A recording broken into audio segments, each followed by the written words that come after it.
Upon the basic American principle that every man has a concern in all public matters, and that he has a right to form and deliver an opinion on them, Dan Smoot, coordinator of Facts Forum, presents for your consideration one of the vital issues confronting our republic today.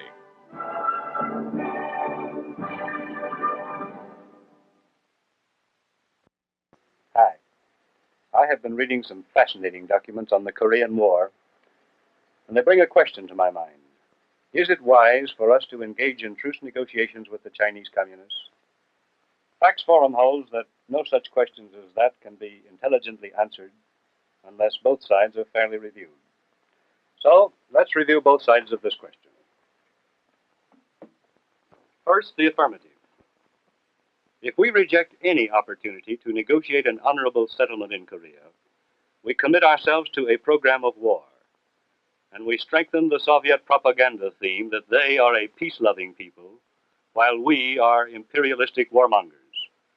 The hope of all just men is a lasting peace, and we must demonstrate to the world, by act and deed, that we welcome every honest act of peace. The world must know that America stands ready to work with renewed resolve to redeem the near-lost hope of our day. The first step is an honorable armistice in Korea. The experiences of 2 world wars have taught us that the doctrine of unconditional surrender makes wars infinitely destructive and peace virtually impossible. Yet unconditional surrender is the aim of those reckless few who would have us throw caution to the wind, reject all suggestions of arbitration, and go it alone in an all-out war in Asia. But in sober reality, what would be the result of an all-out war in Asia? An offensive on the Chinese mainland or even in Korea? A frontal assault along the present battle line would be deadly. The Communists are firmly entrenched in deep fortifications all along the narrow waist of Korea. To throw American troops against those defenses would commit them to wholesale slaughter. We might indeed destroy a great many Chinese, but with 75% of their forces held in reserve, that would be no great loss to them and no real victory for us. An encircling move by sea might cut off great numbers of communist troops, but that would expose us to attack from Manchuria. Then there is the absurd idea of a naval blockade of the China coast.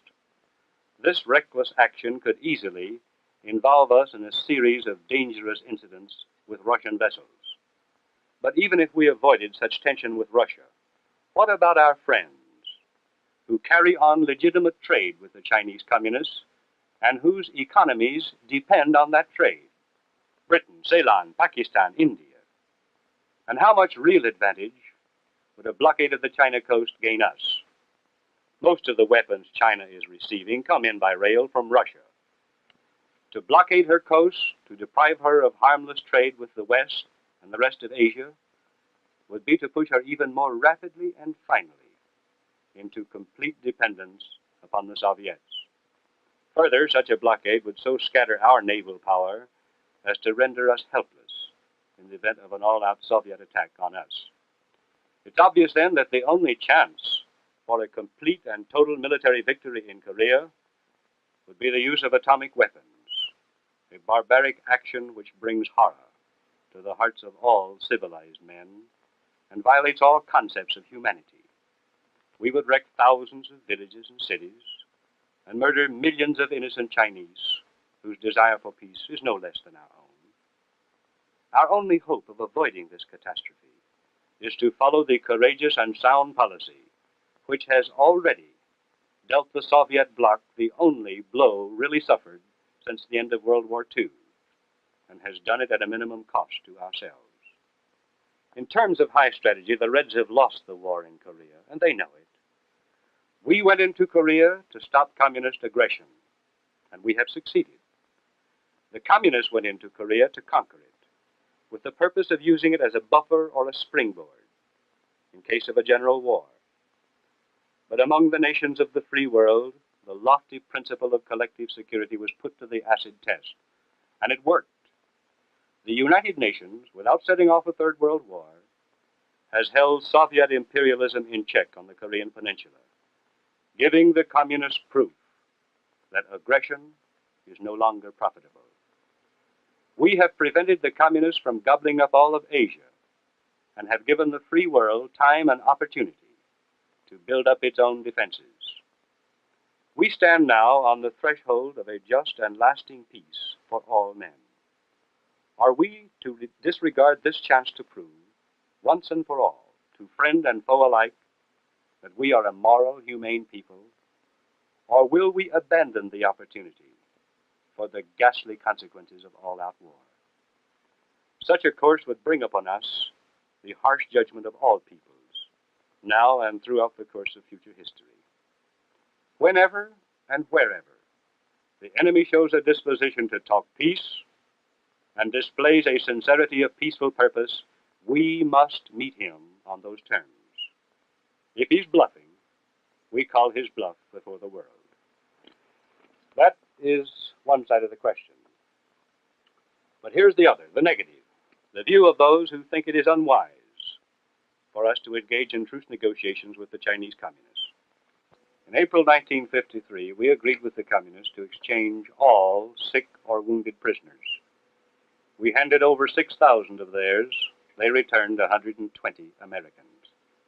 The Communists had simply used the hoax of prisoner exchange as a cover to bring up ammunition and supplies to their frontline troops.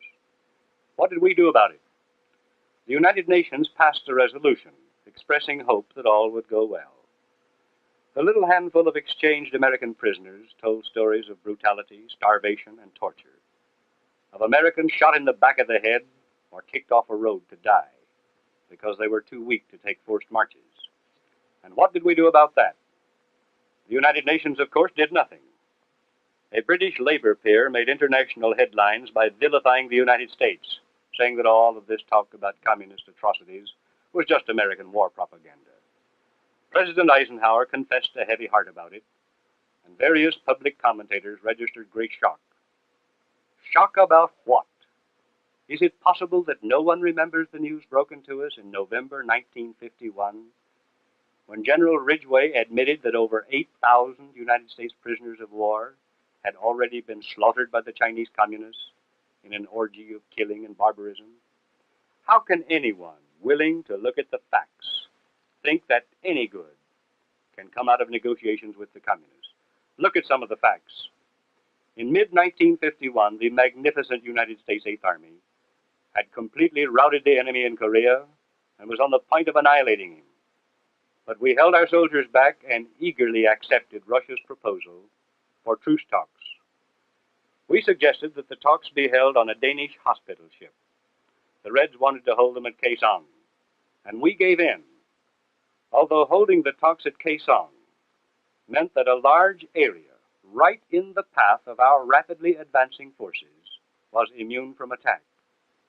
Moreover, Kaesong was in communist territory, which meant that our men had to go to them, carrying white flags, looking to all the world as if we were coming hat in hand to beg for terms, when it was the Reds who were broken and on the run. The Communists kept us talking at Kaesong until they had repaired their military position. They broke off the talks with the trumped-up charges that we had bombed the neutralized zone. While we were busy investigating their outrageous charges, they struck again.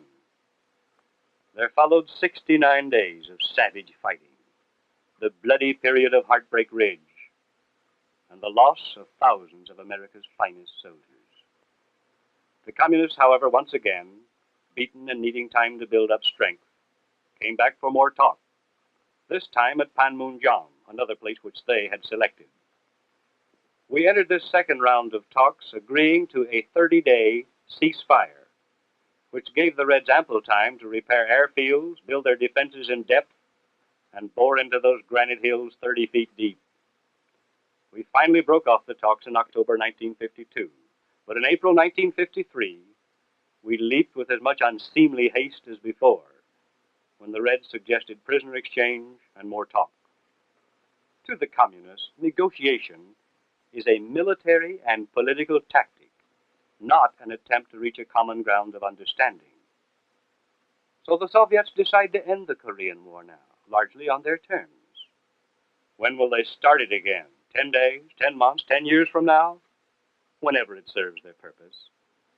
Meanwhile, having negotiated a wedge between us and whatever friends we may have left in the Far East, they can use their Chinese puppets to conquer the remainder of Asia, beginning in Malaya and Indochina. Generals MacArthur and Van Fleet say that our armies have several times been on the point of destroying the enemy in Korea, but each time have been deliberately held back by our policymakers in Washington and in the United Nations.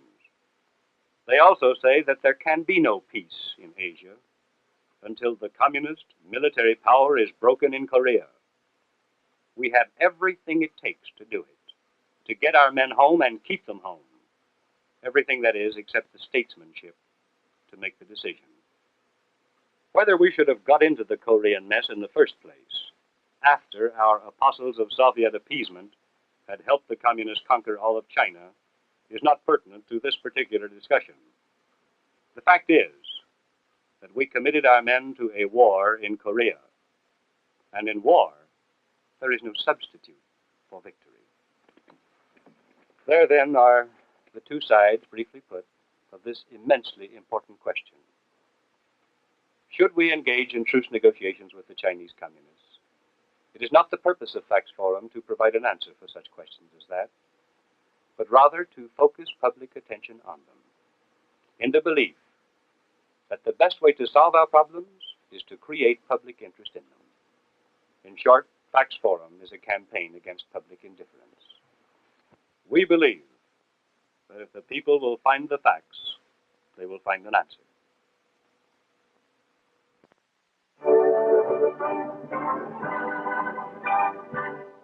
Dan Smoot, coordinator of Facts Forum, has brought to your attention another decision that must be made by you and your fellow Americans.